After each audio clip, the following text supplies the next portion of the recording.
Что такое халяль? Халял, наверное, праздник. Нет, не знаю. Нет. Нет. Нет, я не татарин. Нет. Нет, извините, я не местный. Нет, не знаю.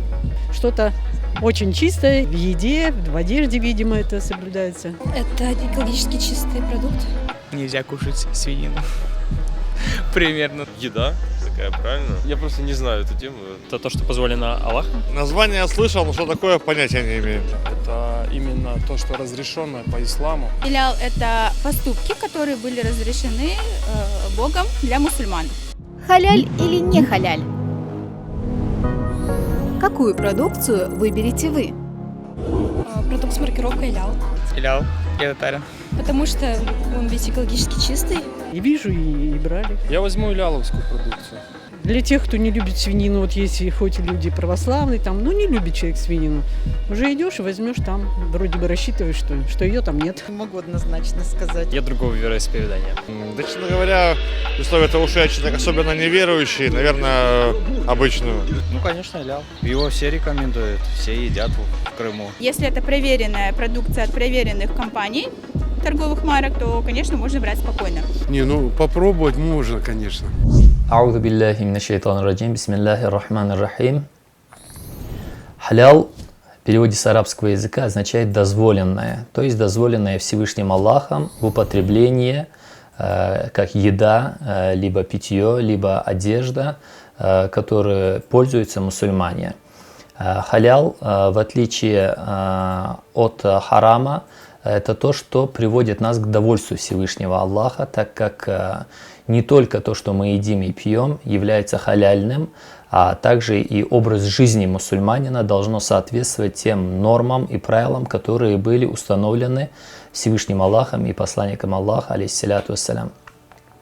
В том, что есть халял, есть польза для каждого мусульманина, ибо Всевышний Аллах разрешает халяльным, делает только то, что является в пользу мусульманину, как в этом мире, так и в последующем мире.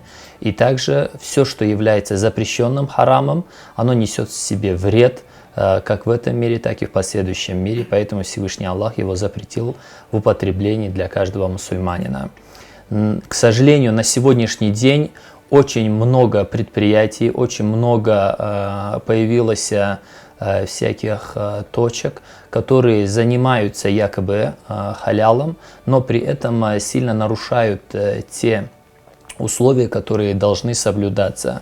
В некоем роде это стало каким-то брендом, именно используя который люди начали зарабатывать на этом и не замечают того, что перешли всякие границы дозволенного, и их возможность заработка стала для них как обманом, так и в общем, скажем, недовольством Всевышнего Аллаха, так как каждый мусульманин, изготавливая халял, в первую очередь стремится к довольству Всевышнего Аллаха, а после к тому, чтобы накормить мусульман чистой и хорошей едой, так как Всевышний Аллах сказал: ешьте и пейте из чистого того, что мы вам дозволили, то есть разрешили.